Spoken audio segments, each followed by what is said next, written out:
Voilà, et permettez-moi aussi de parler un petit peu de Tawangal, pour ceux qui ne savent pas.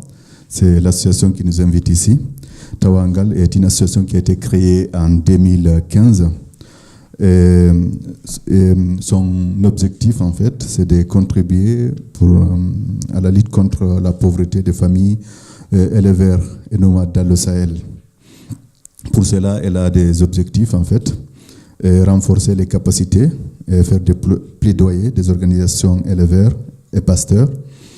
Et puis, elle organise des activités comme des conférences, projections de films, expositions pour sensibiliser les décideurs, en fait, sur la cause du peuple pasteur et nomade. Voilà. S'il y a autre chose que Ghislaine, la présidente, pourrait peut-être augmenter, voilà. Sinon, ce qu'on va faire, on va passer rapidement d'ailleurs à nos conférenciers. Là, nous avons deux conférencières, donc c'est une table ronde. Nous avons déjà Sandrine France. Elle était assistante de réalisation de films documentaires et a rencontré Doula Mokao. C'est un Wadabe. Elle l'a rencontré au Ouagadougou, à Siao. Siao, c'est le salon international de l'artisanat de Ouagadougou, lors d'un tournage. Donc, depuis cette rencontre-là menée au Niger, chez les Wadabe, elle est restée là-bas pendant 6 ans, jusqu'en 2008. Elle a découvert ainsi ce peuple riche en culture et aussi qui est en pleine transition, on peut dire ça comme ça. Elle a contribué à la genèse de l'Assemblée générale dont elle nous parlera là tout à l'heure. Voilà, donc elle a filmé, elle a un documentaire qu'elle a réalisé avec eux. Elle est restée 2 ans avec eux pour réaliser ce documentaire sur l'Assemblée générale. L'Assemblée générale qu'on appelle Kauten Koemen, c'est-à-dire Rassemblons-nous. Qu'est-ce qu'elle a encore? Donc, à travers ce documentaire, on voit les préoccupations de ce peuple, les changements qui s'opèrent et les interrogations qui en découlent. Donc, Sandrine France va prendre la parole pour nous parler de cette Assemblée générale. Et à côté d'elle, nous avons Malia Lasbille. Donc, c'est une anthropologue africaniste. Et elle est maître de conférences au département danse à l'Université de Paris 8. Elle a mené, elle aussi, plusieurs enquêtes de terrain au Niger entre 1994 et 2012. Elle a étudié les danses de Pelou-Wadabe au Niger. Et puis, elle a aussi travaillé sur l'Assemblée générale, comme Sandrine à côté, sur les Pelou-Wadabe. Donc, excusez-moi, vous avez la parole. Merci beaucoup. Excusez-moi pour la présentation. Bonjour. Alors moi, je vais vous parler surtout en fait, d'une expérience personnelle. C'est-à-dire qu'effectivement, j'ai rencontré Doula, dont nous avons Bango, son cousin, qui est avec nous dans la salle. Voilà, qui est de la même famille et du même village que Doula. J'ai rencontré donc Doula au Siao à Ouagadougou en 2003. À l'époque, je travaillais dans le documentaire et je devais retourner régulièrement à Ouaga, notamment 3 mois plus tard. Et Doula m'a proposé à ce moment-là de rester un peu plus longtemps et de m'emmener découvrir son peuple, les Wadabe. C'est comme ça que je suis partie pour la première fois au Niger, où je suis d'abord allée à Niamey, puis de Niamey à Foudouk, où j'ai rencontré toute la famille de Doula, tout le lignage de Doula. Et de là, on est parti ensuite dans le nord d'Agadez, en brousse, pour aller retrouver son père qui pâturait avec les animaux. Et de ce premier voyage, ça a été pour moi une première découverte du peuple Wadabe, de ce peuple nomade avec toutes les difficultés qui déjà se profilaient, notamment par rapport à la sécheresse à l'époque, mais aussi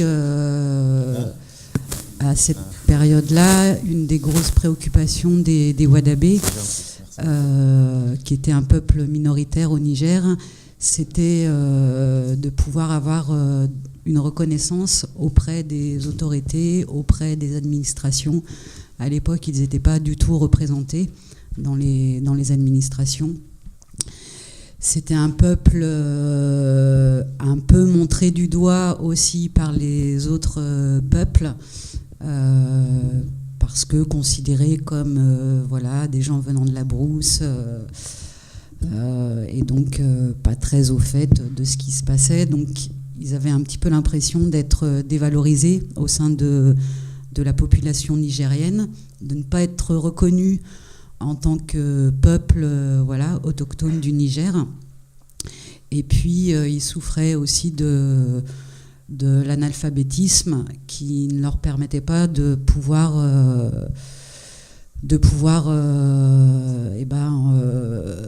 développer des représentations et voilà.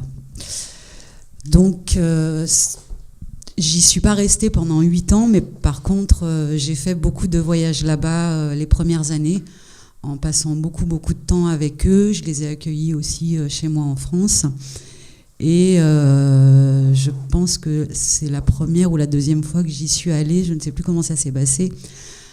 Au Niger, chaque année, il y a une grande fête nomade qui s'appelle la Cure Salée, qui est surtout organisée par les Touaregs, où les Peuls venaient danser. Mais le focus n'était jamais mis sur les Peuls Wadabés, ce qui leur posait un petit problème. Par contre, évidemment, les danses des Wadabés, comme on parlera peut-être après, Madame la Sibylle, c'est des danses qui sont assez fascinantes et voilà, que beaucoup de gens ont travaillé.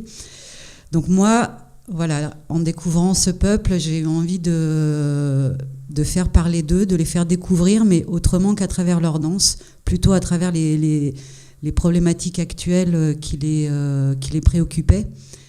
Donc j'ai fait tout un tas de recherches à cette époque voilà, sur ce qui avait été fait sur eux. Effectivement, beaucoup de films parlaient de leur danse, expliquaient les rituels, mais très peu, enfin pratiquement rien en fait, ne parlait de ce peuple en tant que nomade, éleveur de vaches, puisque voilà, c'est pas tout à fait la même culture que la culture touareg, même s'il y a beaucoup de choses qui les rapprochent. Et donc moi, mon point de départ, voilà, c'était déjà de parler, d'essayer d'exprimer les problématiques qu'ils pouvaient avoir dans leur quotidien actuel. Ensuite, donc je reviens à cette Cure Salée, je me suis retrouvée avec eux à un moment où ils faisaient une réunion et où ils étaient en train de prendre la décision de ne pas aller à la Cure Salée. Et de cette réunion est née l'idée de, puisque on ne participe pas à la Cure Salée, pourquoi est-ce qu'on ne créerait pas une assemblée qui réunirait tout le peuple Wadabé, tous les lignages Wadabés, afin que déjà ils puissent parler ensemble, se retrouver plus facilement et aborder toutes les problématiques voilà, qu'ils avaient. Parce que, comme vous savez, c'est des peuples nomades. Ils se retrouvent à certaines périodes justement pour les fêtes. Ça permet à deux lignages voilà, de se rencontrer, de faire rencontrer des jeunes hommes et des jeunes femmes. Mais je perds le fil de ce que je disais.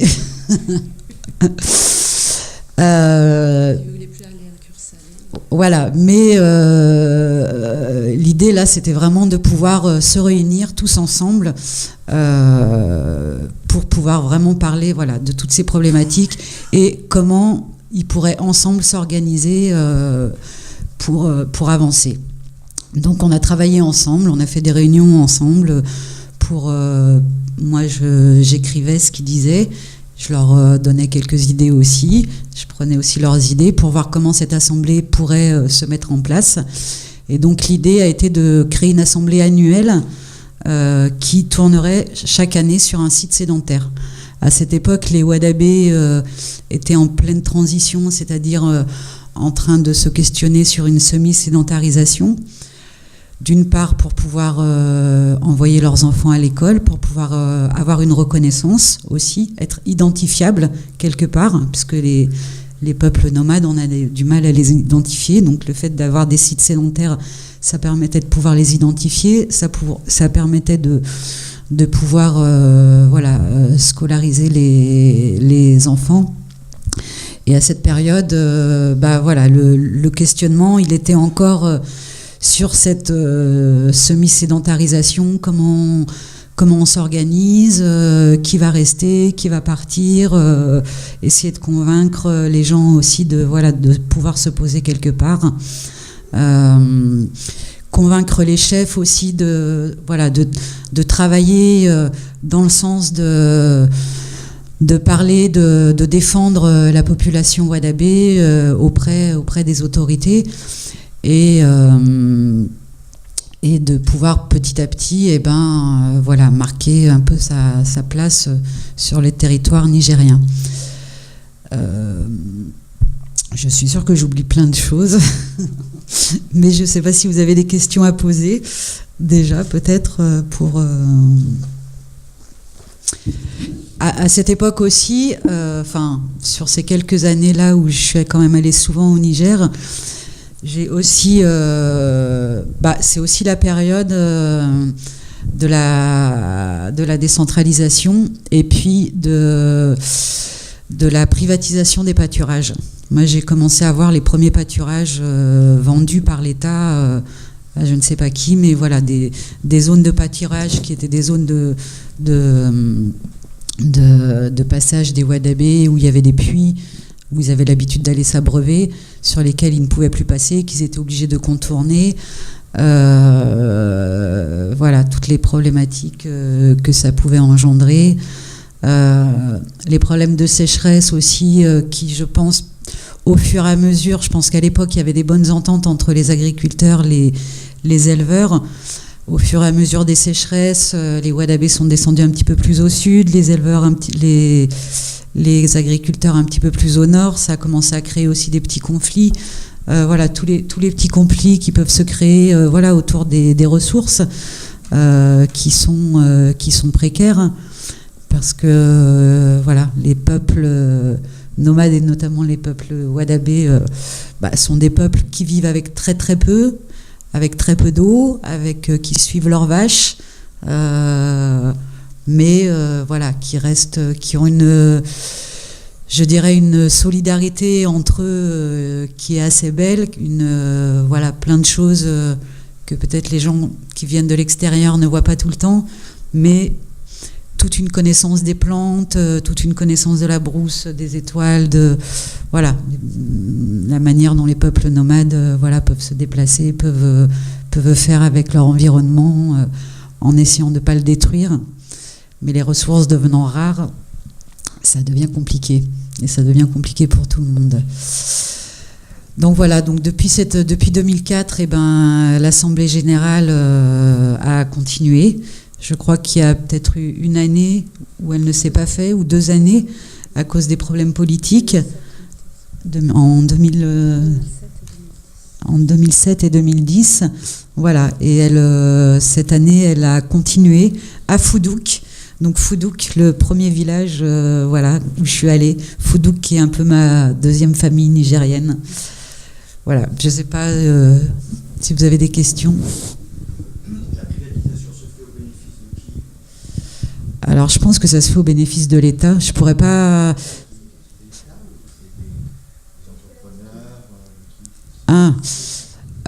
peut-être, toi, tu connais. Ce qu'on appelle un peu le ranching, c'est des intérêts privés. Oui. Pas que nigériens. Nigériens pour certains. Moi, vers Abala, qui avait... notamment du ranching Touareg, qui était un peu mis en place. Après, il y a d'autres intérêts privés, effectivement, extérieurs au Niger. Oui. Concernant le système de forage, parce que le problème de ces éleveurs, c'est l'eau et l'herbe. Par exemple, au Sénégal, dans le Ferlo, il y a beaucoup de forages. Ça aide même une fixation périodique avant l'arrivée de la saison des pluies. Est-ce qu'il y a ce système-là là-bas au Niger concernant ces nomades? Alors moi, je suis pas une spécialiste de ça. Après, voilà, je sais que il y a des puits qui existaient déjà sur les passages de transhumance, qui ont été, je pense, construits il y a pas mal de temps, à l'époque de la colonisation. Les Wadabé aussi, enfin je pense les Touaregs et les Peuls Wadabé ont aussi eux-mêmes construit des puits à la main. Mais voilà, sur toutes ces zones de transhumance, à l'époque, il y avait des puits où les nomades s'arrêtaient, abreuvaient leurs animaux. Après, au niveau des forages, j'ai appris que cette année, a priori à Foudouk, suite à la dernière assemblée, l'État se serait engagé à faire un forage là-bas. Mais je ne sais pas, parce que j'ai appris ça tout à l'heure. Bango pourrait le dire, je ne sais pas. Bien Bango.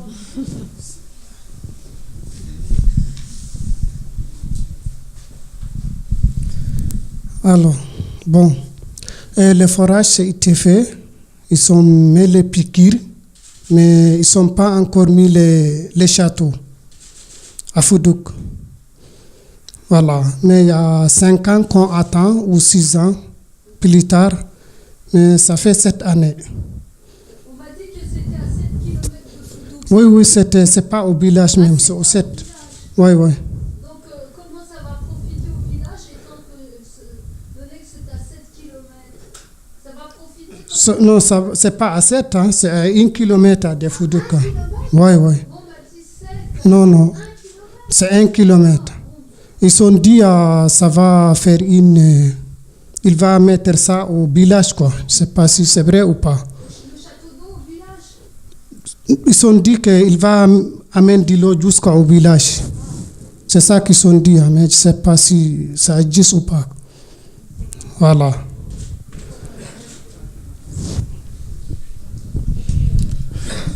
D'accord. Je propose qu'on prenne 2 questions et puis on continue avec Madame.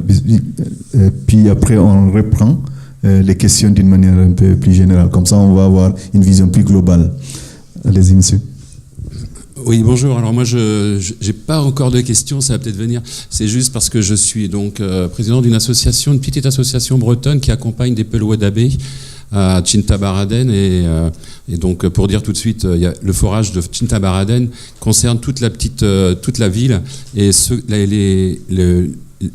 les Peuls Wadabé que nous accompagnons, donc qui sont créés une association, ont toujours été à Tintabaraden chercher de l'eau et donc nous avons accompagné la création d'un puits au campement pour qu'il n'y ait plus le besoin d'aller au forage. Donc voilà, donc c'est effectivement, il n'y a pas dans cette région, c'est surtout des puits. Voilà. Les forages, c'est compliqué parce qu'en fait, pour les Peuls Wadabé, il n'y a pas de financement, il n'y a pas d'eau, il n'y a pas d'argent. Donc, par exemple, nous avons financé un puits à hauteur de 30 000 € par les collectivités locales bretonnes. Et pour un forage, c'est 10 fois plus cher. Donc, et à cet endroit, l'eau est en eau assez profonde. Voilà. Et effectivement, pour l'eau, c'est compliqué. C'est chez Douchi, non? C'est ça? Alors nous, c'est Tadiste. Je ne sais pas si vous connaissez donc l'association Tabarkat. C'est donc Daroussa Albadé qui est président, qui est mon correspondant direct sur place. Okay. Et voilà. Une dernière personne et puis après on continue. Oui, le monde est petit. J'étais comme monsieur du côté de Tintabaraden, enfin au nord de Tchinsalatin, chez un groupe Touareg, mais c'était il y a longtemps, en 1971. Et à ce moment-là, moi j'étais là pour étudier les causes de l'avancée du désert. Et j'ai remarqué que la politique de mise en place de forage était nuisible au grand nomadisme. C'est-à-dire que ça incitait les éleveurs à se sédentariser et ça avait comme conséquence le surpâturage autour des points d'eau. Et donc, il était préférable de maintenir les traditions de grand nomadisme pour que le pâturage soit le plus possible éphémère et pour respecter la végétation.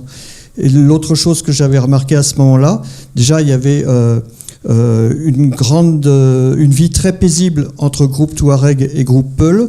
Et vous allez me confirmer oui ou non si c'est bien cela. Le nomadisme Peul et le nomadisme Touareg, c'est pas exactement pareil. Les Touaregs, c'est un déplacement circulaire et annuel où ils ont tendance ils ont un circuit et ils reviennent périodiquement au même endroit, alors que les Peuls, c'est un nomadisme à beaucoup plus grande échelle, sur de beaucoup plus grandes distances, et ils mettent plusieurs années avant de revenir au même endroit. Et moi, personnellement, avec les Touaregs chez qui j'étais, des Peuls sont passés avec leurs troupeaux, et ça a duré 3 jours, c'est-à-dire pendant 3 jours, c'était en permanence des éleveurs et des vaches qui avançaient, tellement il y en avait. Et les Touaregs m'ont dit, ils font comme ça, et ils vont très loin, et on ne les reverra pas avant plusieurs années. Donc, comme c'était en 1971, peut-être que énormément de choses ont changé depuis. Voilà, je vous remercie. Alors, je pense que Bango, il serait plus à même de vous répondre là-dessus. Mais effectivement, moi je sais que c'est en 84 où il y a eu une énorme sécheresse qui a décimé la plupart des troupeaux Wadabé. Je pense que ça a dû changer un peu la donne aussi depuis cette période. Mais je pense que Bango pourrait plus vous répondre sur cette question-là.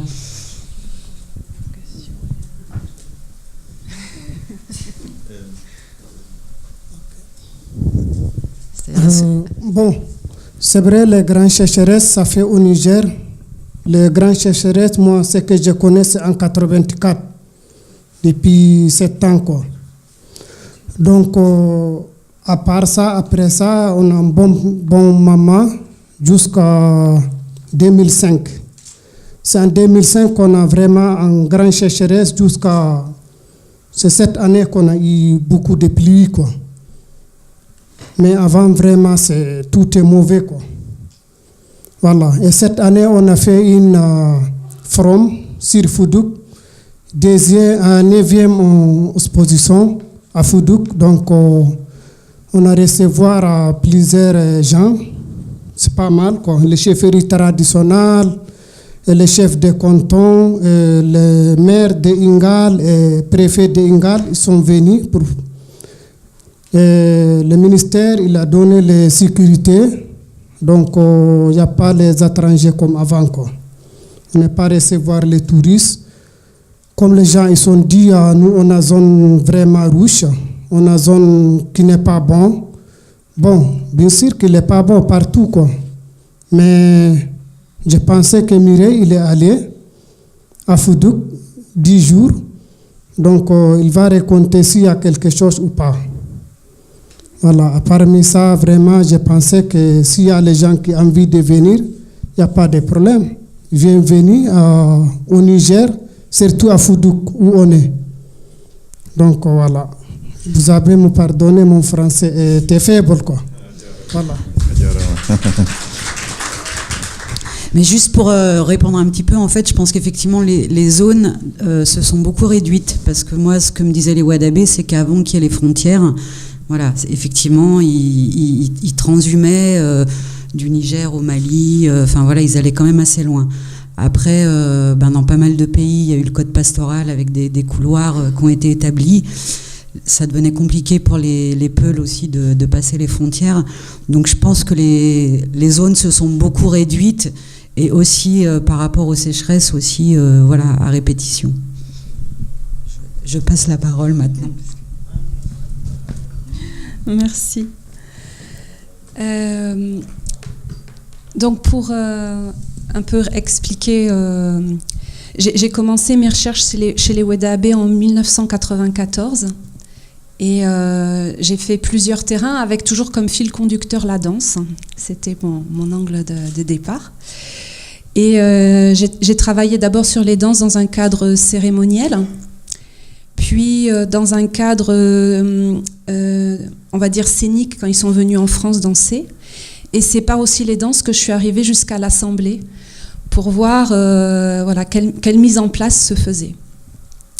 Alors pour un petit peu compléter, des petites choses sur un peu cette initiative. Effectivement, ça a regroupé un petit peu deux dynamiques. Une dynamique de rassemblement. Les Wedaabe, de par leur mode de vie, étaient éparpillés. Ils sont divisés en lignages, comme vous l'avez entendu. Et aussi, ils ont beaucoup d'associations. Vous en avez aussi entendu un petit peu parler. Et il y en avait, moi j'en avais compté 19, 19 associations, dont une ONG en 2006, et 44 associations en 2009. Associations Wedaabe.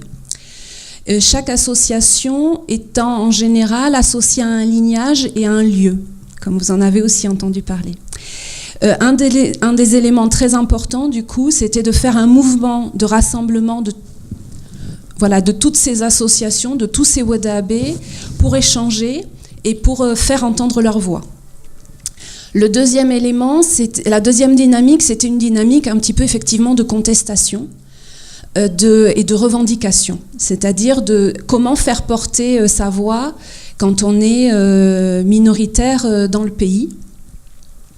Je vais juste prendre des témoignages de deux Wedaabe que j'avais eus à l'époque. Ils m'ont dit: les Wedaabe, tu sais, ils ne sont pas au gouvernement, il n'y a pas de Wedaabe dans la justice, il n'y a pas de Wedaabe dans l'administration, il n'y a pas de Wedaabe dans les organismes qui ont de l'argent, nous ne sommes pas dans les affaires du pays. Les Touaregs font la rébellion, les Wedaabe font l'assemblée. Pour montrer un peu en fait, c'était un vrai choix aussi politique.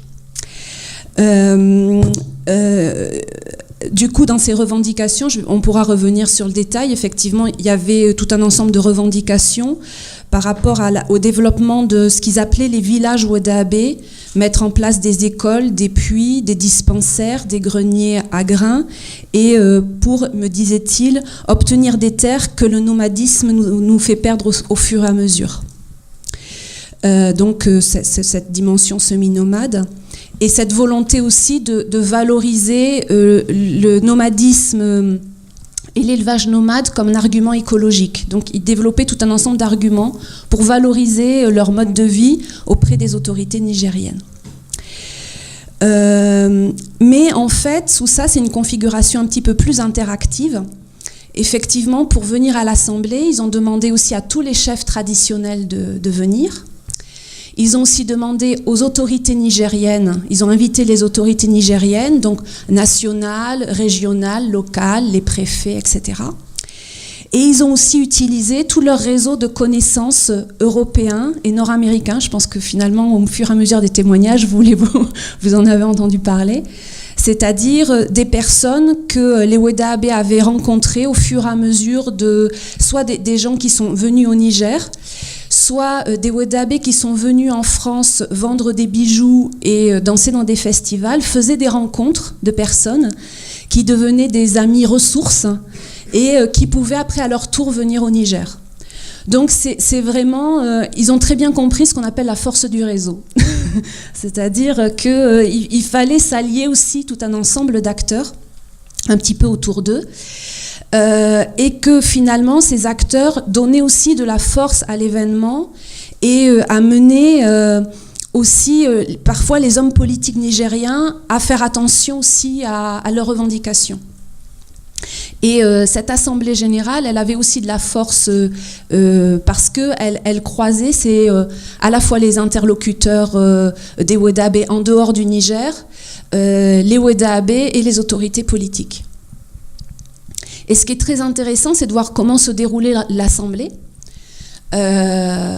Donc d'abord, il y avait tout un ensemble de réunions, de débats, de journées d'information, où les Wedaabe échangeaient et essayaient de construire au fur et à mesure leurs projets, leurs revendications, Et c'était vraiment un pan assez important, effectivement, de l'Assemblée.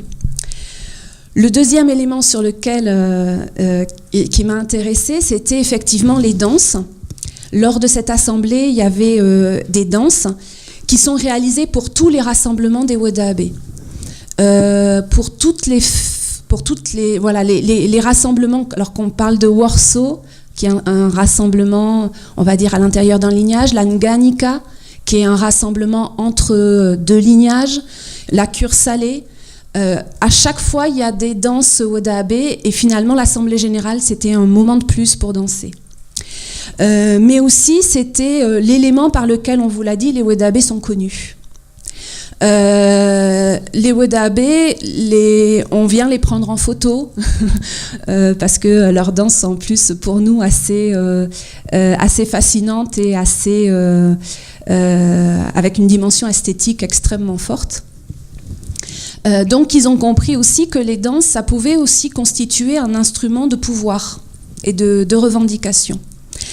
Et donc pendant cette assemblée, il y avait des danses qui étaient réalisées au quotidien, comme pour toutes les danses Wodaabe, comme pour toutes les fêtes Wodaabe. Et il y avait aussi ce qu'on pourrait appeler des danses politiques, qui étaient extrêmement organisées, c'est-à-dire lorsque des hommes politiques venaient, des gouverneurs, des préfets, etc., il y avait une mise en scène qui était faite, donc où donc j'avais quelques images, mais c'est un peu compliqué à passer, mais où donc les Wodaabe donc s'alignaient pour danser. Vous savez, c'est souvent les danses les plus connues, c'est la Yaake et la Gerewol. Et dans les deux cas, les jeunes hommes parés montrent le blanc de leurs dents et de leurs yeux dans des expressions du visage et soulèvent lentement leurs talons tout en chantant. Donc pour ces danses, lorsque les hommes politiques arrivaient, les Wodaabe dansaient, et puis à un moment, ils faisaient passer aussi les chameaux avec les drapeaux nigériens, pour rappeler qu'à la fois ils étaient, donc c'était vraiment quelque chose d'un message politique envers les gouvernements, c'est-à-dire qu'à la fois ils étaient des hommes identifiés au groupe des Wodaabe, mais qui faisaient aussi désormais partie du Niger, avec les frontières dont on a parlé. Ils sont des citoyens nigériens, et donc ils ont aussi le droit de vote. Et donc ils essayaient aussi par ce biais-là effectivement de faire entendre leur voix, d'autant plus que ce moment-là des danses était le moment du coup où concrètement ça devenait la scène politique, et où après les danses, ils allaient voir les hommes politiques et ils leur faisaient un ensemble effectivement de revendications qui étaient, alors pas forcément parfois des promesses, parfois des exécutions, ça dépendait voilà, des contextes, mais c'était une mise en scène assez importante, et où la danse effectivement était un nœud très utile dans la situation. Alors bien sûr, c'est important d'en parler, c'est une fête aussi dans un contexte, enfin un rassemblement plus exactement dans un contexte, et avec la venue qui est devenue un peu plus compliquée à l'Assemblée, donc devenu forum social. Donc moi j'ai connu au début l'Assemblée générale des Peul Wodaabe, donc le nom a été changé pour forum social. J'ai d'ailleurs, c'est assez important, j'ai le discours donc du collectif Jingo. Le collectif Jingo, c'est le collectif qui a rassemblé toutes ces associations. Et j'ai donc le discours qu'a prononcé Doula à l'Assemblée de 2017, où vous voyez toutes les revendications et puis leur mise en avant des difficultés. Donc c'est intéressant aussi d'avoir leur propre discours par rapport à ça. Et bien sûr, cette configuration, elle change au fur et à mesure. Donc lors de mes dernières venues, l'accès à l'Assemblée par les associations était beaucoup plus facile. Donc il y avait des mises en place vraiment d'actions extrêmement concrètes. Maintenant, c'est plus voilà, il faut prendre d'autres voies d'accès, Et c'est intéressant de voir celles que choisiront au fur et à mesure les Wodaabe en s'adaptant au contexte dans lequel ils doivent évoluer. Merci. J'essaie d'être... Merci beaucoup. Merci. Madame Sandrine François, vous avez quelque chose à rajouter ou on va passer aux questions? Aux questions, d'accord. Mais écoutez, on a quand même un peu de temps, on a récupéré un peu de temps pour des questions, si... d'accord. Allez-y. Oui, alors merci. En fait, moi, c'est pas une question, c'est une demande parce que ce forum là qui vient de se dérouler, je pense, c'était il y a quelques semaines. Donc moi, mon correspondant y était, mais c'est très difficile d'obtenir des commandes, des pièces, des documents. Et je ne sais pas comment on peut avoir ce discours si par votre intermédiaire, parce qu'il m'en a parlé, mais et il est traduit ou? Oui, il est voilà, c'est tout, c'est ce que je voulais vous demander. C'est à l'occasion de la sortie. Alors, voilà, moi j'ai une petite question quand même. Je voulais savoir ce qui s'est passé exactement lors de cette assemblée. Parce qu'on a parlé de l'assemblée, mais qu'est-ce qui se passe? Parce qu'elle a été créée pour remplacer la Kirsalé organisée par les Touaregs. Est-ce que c'est ce qui s'est passé là-bas qui continue à être pratiqué, par exemple la danse et qui assemble des gens lors de cette assemblée? Alors peut-être sur la dynamique, c'est un peu le point de départ était cette opposition. Par la suite, il y avait des débats entre les Wodaabe pour savoir est-ce que du coup on va à la cure salée ou pas aussi, et donc de faire au niveau des dates. Peut-être voilà, décaler. La première assemblée était vraiment sur les dates de la cure salée. Après, il y a eu une organisation pour peut-être que les gens puissent aller aux deux. Donc c'est pour dire qu'il y a des étapes aussi à différents moments. Sur les danses, elles se déroulent effectivement de la même manière dans les deux cas, sauf à ce moment donc de la venue des hommes politiques, où là il y avait vraiment ce que je peux appeler une mise en scène, en tout cas pour celle où j'ai été, parce que j'ai pas été à toutes les éditions. Par exemple, il y avait la Yaake et la Guéréwol qui étaient les danseurs étaient sur une même ligne de danse qui n'arrive jamais en notre contexte, mais c'était dans le but de montrer ce qu'était la culture des Wodaabe. Il y avait vraiment cette volonté de mettre en avant cette culture par différents moyens. Et c'est vrai que chez les Wodaabe, la danse est vraiment un élément assez spectaculaire. Alors après, il y a toujours une fréquence qui dépend d'abord des conditions dans lesquelles ça se déroule. Et après, on entend aussi beaucoup, parfois, les anciens dire les jeunes ne dansent pas assez. Mais ça, c'est un discours aussi qu'on entend beaucoup. Et donc, se demandant aussi qu'est-ce qui allait devenir par rapport à... Qu'est-ce que ces danses vont devenir? Ce qui est une vraie question un petit peu pour la suite, par contre. Merci beaucoup. Vous avez une question? Je voudrais juste rajouter que la première année, c'est vrai que le fait de ne pas aller à la cure salée, c'était vraiment un acte très très fort, parce que ça remettait vraiment en question cette fête qui était une des fêtes très connues au Niger, où beaucoup de touristes venaient, où même l'État était partie prenante. Donc là, les Wodaabe, ils ont vraiment posé un acte très fort, qui a été même problématique avec les autorités, mais ils ont tenu le coup, et les autorités sont quand même venues cette année-là, si je me souviens bien.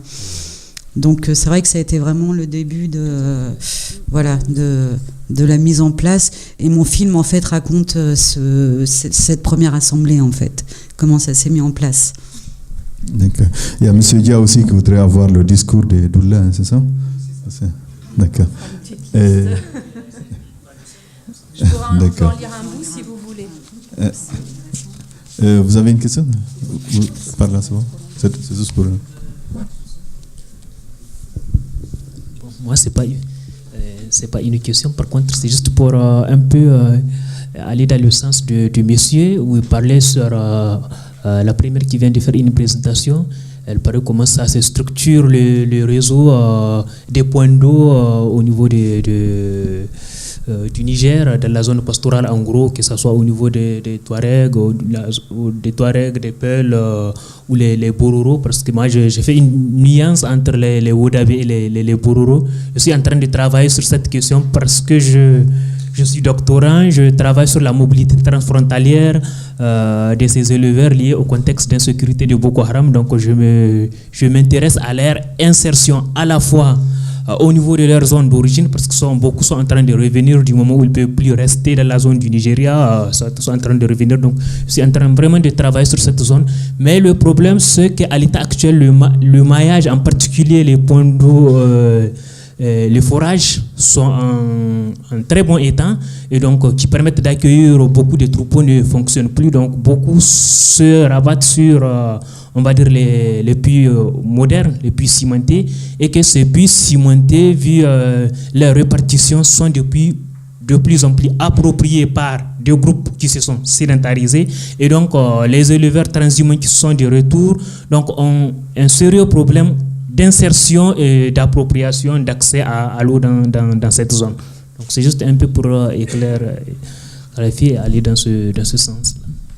Je voudrais juste faire une petite remarque. En fait, les Mbororo, c'est les Wadabé, mais les Wadabé n'aiment pas du tout qu'on les appelle les Mbororo. Mbororo, ça veut dire en gros vacher. Pour eux, c'est dévalorisant. Donc voilà, c'est les Wadabé, c'est pas des Mbororo. C'est comme si on disait, je sais pas, des éleveurs sont des pegnos ou des pauvres paysans, j'en sais rien. D'accord. C'est un peu péjoratif pour eux. C'est lié aux vaches qu'ils élevaient, les Bororoji.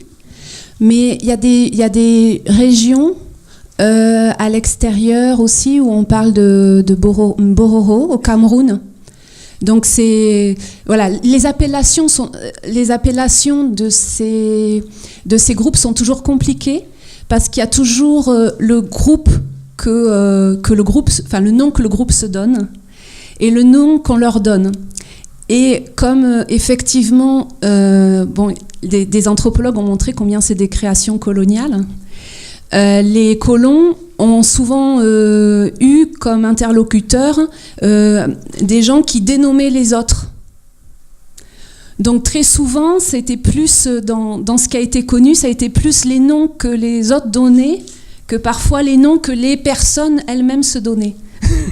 Donc c'est toute la complexité de ces dénominations qu'il faut vraiment... C'est vrai que c'est très intéressant de les travailler en détail. Moi, des Wodabé m'avaient dit qu'il y avait un sous-groupe qu'on a appelé les Bororo. Voilà. Mais alors ils me disaient, mais alors c'est très compliqué. J'ai jamais approché. Je peux vous dire que ce qu'ils m'ont expliqué, mais ils sont très compliqués à approcher. Ils ont des cérémonies très secrètes. Ils font la guéréwol que entre eux et pas avec nous. Voilà, on m'avait parlé de ça, mais j'ai pas enquêté plus avant sur ce sous-groupe qu'ils avaient appelé les Bororo. Mais effectivement, eux-mêmes se disent Wodabé. Ouais. Merci. Je voulais savoir le boycott des cures salées. Est-ce que ça n'a pas été préjudiciable aux éleveurs Peuls là, d'autant que cette cure salée avait une raison de complémentation. Même si les assemblées sont très appréciables pour leur expression politique culturelle, les cures salées n'en demeurent pas moins des choses très intéressantes. À l'époque, maintenant je crois qu'ils participent à nouveau à la cure salée, mais à l'époque il s'agissait de poser un acte fort et revendicatif. Et ne pas participer à la cure salée, c'était vraiment poser un acte revendicatif et politique. Voilà, et du coup ça a marché, puisque du coup depuis cette assemblée perdure et qu'on petit à petit, voilà, les autorités les entendent, mais à nouveau ils participent à la cure salée, je crois. Oui. Et aussi, il faut dire que cette cure salée, au départ, c'était une fête dite traditionnelle, mais elle a été à un moment prise en main par le gouvernement. Et il y a eu tout un enjeu parce que le gouvernement fixait les dates, notamment à une époque par rapport à un enjeu touristique, parce qu'au départ, il n'y avait pas de date à la cure salée. C'était quelque chose qui se faisait quand les gens étaient là. Ce qui était la même chose pour la Nganika, toutes ces fêtes, il n'y a pas de date en soi. Donc, mais pour faire venir des touristes, il fallait des dates. Donc on a commencé à institutionnaliser la cure salée. C'est pour aussi le replacer dans une histoire. Elle a été du coup en partie financée. Et le problème des Wedabé, il disait, voilà, on vient, on danse, on nous prend en photo et nous, on n'en retire rien. Et au contraire, on doit payer. Parce que pour s'installer, voilà, tout ça, ça coûte de l'argent pour y aller, etc. Donc c'est pour vous dire que c'est pas par rapport au, comment dire, vous voyez, c'est pas par rapport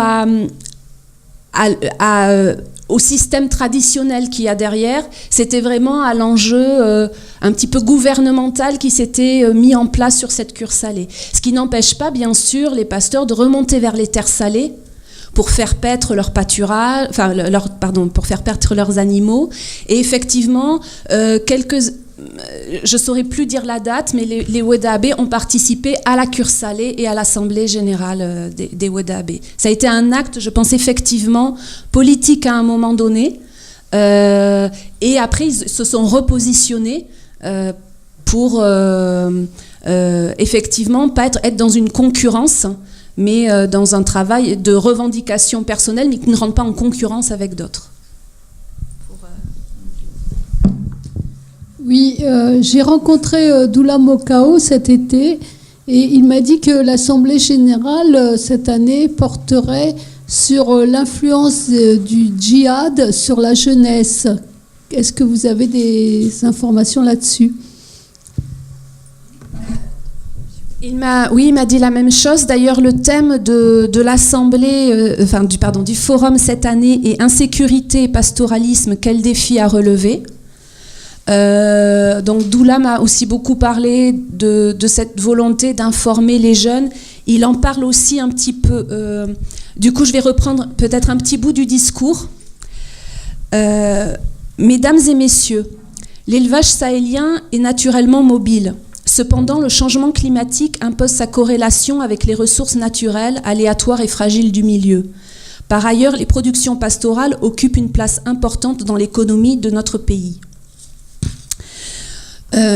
C'est pourquoi, je coupe un peu des parties, c'est pourquoi le collectif Jingo s'est fixé comme objectif global au sortir de ce forum de contribuer à la prévention de l'extrémisme religieux et de conflits intercommunautaires violents au nord du Niger à travers l'information, l'éducation, la communication et le renforcement des mécanismes non violents de prévention et de règlement de conflits.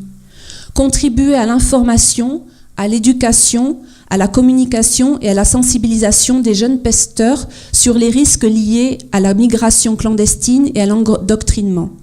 Mesdames et messieurs, il me plaît avant tout de vous rappeler que la paix, ce mot tant prononcé, est d'une importance capitale. Il est celui qui rassemble, il est celui qui rend la vie possible, il est le fondement d'une vie paisible. Quand il manque, il compromet tout, quand il existe, on peut tout espérer.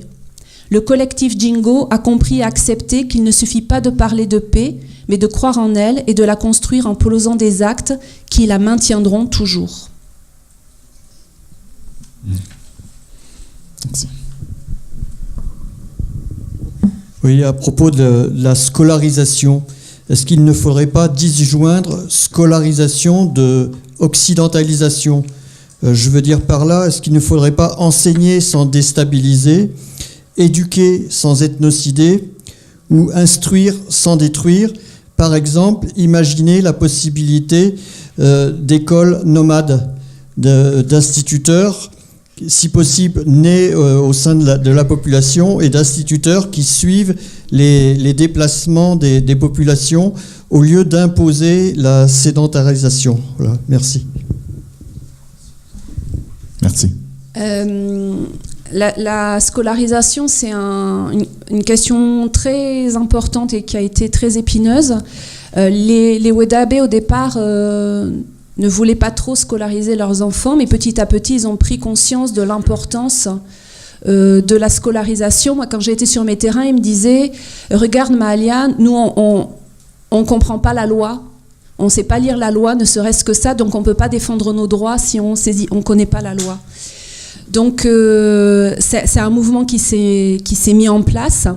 Les écoles nomades, c'est quelque chose d'extrêmement compliqué à établir, surtout qu'on est avec des groupes éparpillés. Il faut savoir que dans le mode de vie traditionnel, ils sont, c'est-à-dire dans 9 mois de l'année de saison sèche, pour simplifier toutes les saisons, ils sont vraiment totalement éparpillés. Donc il y a un rassemblement qui s'est fait, et du coup c'est le but de ces centres, de ces villages Wodaabe, donc de mettre en place des secteurs avec une école qui rassemble des enfants Wodaabe, donc avec un instituteur, donc avec des financements, on va dire, divers selon les cas, mais peut-être que aussi la personne qui travaille sur l'école pourra en parler plus en détail. Et alors, pas encore aussi d'enseignants Wodaabe, parce qu'ils sont en train de passer leurs études, de monter, mais ça peut peut-être se faire, et peut-être qu'il y a des endroits maintenant où ça commence à se faire. Et c'était donc ça se faisait pas en langue Wodaabe, ça se faisait pas en full day, ça se faisait en Hausa quand j'y étais. Mais par contre, ce qu'on m'avait demandé parfois, c'était des manuels en full day. Et il y avait eu tout un enjeu, c'est pour vous montrer l'importance des choses. On m'avait dit, on va faire un manuel full day, est-ce que tu peux nous raconter, mettre l'histoire des Wodaabe? Et j'ai expliqué, l'histoire des Wodaabe, il y a des enjeux très important sur cette histoire qui est remodelée aussi au fur et à mesure des contextes. Je sais ce que c'est la force d'un écrit, je ne veux pas mettre l'histoire des Wodaabe par écrit parce que y a des versions, et donc j'avais travaillé avec un autre Peul pour mettre en place un manuel avec des tarore, ce qu'on appelle les tarore, c'est-à-dire des sortes de devinettes, pour à la fois apprendre effectivement le full day, mais à partir des choses de la culture locale, et qui ne soient pas avec des enjeux politiques aussi importants que peut être l'histoire d'un groupe pour le groupe. Merci beaucoup.